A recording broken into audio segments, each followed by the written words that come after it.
से गोसो दुंग्लोबनाय बेखौ नुनो मोनदों। ओंखायनो फनिन बर'आ माने रोखा मोनसे पिक्साराव फैदों, दा देरहालांगोन बिथाङा हाजार हाजार भटनि डिफारेन्सआव बिसोर देरहालांगोन। आरो गासै इउपिपिएलआनो बिटिसि ओनसोलाव प्राय माने एকক संख्या गरिष्ठता होननानै बुङो, जेखौ 2/3 मेजरिटि लानानै गभर्नमेन्ट दानो थांगासिनो दङ। बिपिएफ दला बेवहाय 7-8टा सिट देरहानायनि सम्भावना दं गासै बिटिसि ओनसोलाव। और बिजेपियाबो 10टानिफ्राय 12टा बा 8टानिफ्राय 12टानि गेजेराव बिसोरनि सिटआबो सीमाबद्ध जानानै थागोन होननानै आं सानो। आरो इउपिपिएल दला खिन्थु 2/3 मेजरिटि माने 26टा बा 27टा सिट देरहानायनि मोनसे सम्भावनाखौ जों नुदों। मानो होनबा प्रमद बर'नि दैदेननायाव ओनसोलाव मोनसे सान्थि फैबाय, देरगानाय फैबाय, जौगानाय फैबाय। आरो सोरबो बिथिंनिफ्राय जोंनाव मोनसे फोथायलायनायबो फैदों गुबुन गुबुन हारिफोरनि गेजेराव, जायनि थाखाय बाङालि मुसलमान राजबंशी सबे गासिबो दिनैहाय इउपिपिएलनि केन्डिडेटनो एसे बुरजा मोनसे अंकआव भट होलायनायनि मोनसे थांखि लालायलायदों। ओंखायनो जों सानो बिजनियावबो मोजां जागोन आरो सुबाइझारावबो जोबोद मोजां जागोन। नोंथाङा गहपुरनिफ्राय दावबायनानै क'क्राझारसिमाव माबायदि नुदों थासारिखौ? गहपुरनिफ्राय दावबायनानै क'क्राझारसिमाव माबायदि नुदों नोंथां? गहपुराव जि सनितपुर बिश्वनाथनि आरो गहपुरनिफ्राय जे 45,000 जि भट हाबफैदों गोदानै बिसोर भट होगोन।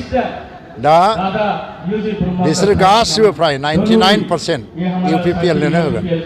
आरो इउपिपिएलनो होगोन जिहेतु रौता, धनसिरि, हरिसिङा समस्तियाव हाबफैजोबदों जिहेतु, बेवहाय दिनैनि दिनावनो नोंथांमोना बेखौ फोसावनो हायो जे जों देरहासार जाबाय बेवहाय। दा जिबादि नुदों उदालगुरि डिस्ट्रिक्टआव खमैब्लाबो 6टानिफ्राय 7टा सिट देरहाबोगासिनो दं। तामुलपुराव 3निफ्राय 4 आरो बेनिफ्राय चिराङाव बाक्सायाव 4 देरहानो थांगासिनो दं जोङो। आरो चिराङावबो 4निफ्राय 5 आरो क'क्राझाराव गैथाराबाबो 6टा बा 7टा जों सिट देरहानो थांगासिनो दं। बे हिसाबै नायोबा जोङो 2/3 मेजरिटिखौबो बांसिन बेखौ बारहैगोन। ओंखायनो दिनैनि दिनाव बिपिएफआ खुनु स्थिति गैया। बिजेपिआबो गावसोर बे बिटिसि गभर्नमेन्टखौ दखल खालामनो हानायनि खुनु मोनसे स्थितिखौ आं नुवाखै।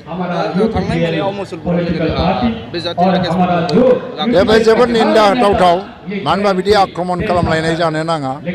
आरो बे मोनसे फ्रास्ट्रेसननि साइन, जेनगोनखौ मिथिनानै मोनसे फ्रास्ट्रेसन जादों।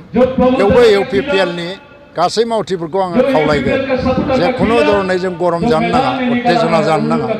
आरो आयेनखौ गावनि खामानिखौ मावनो हो। पुलिस आरो डिस्ट्रिक्ट जिल्ला एडमिनिस्ट्रेसना बेनि सायाव बेबस्था लागोन, आं बेखौबो नारसिनो।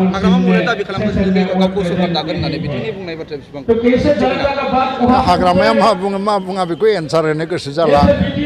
बे जेननाय मानसि जेनलांबाय थागोन, बेनि अंकआ जेबो खामानि होनाय नङा। हाग्रामाखौ आं बुंबायानो 7टानिफ्राय 8टा सिट देरहागोन बे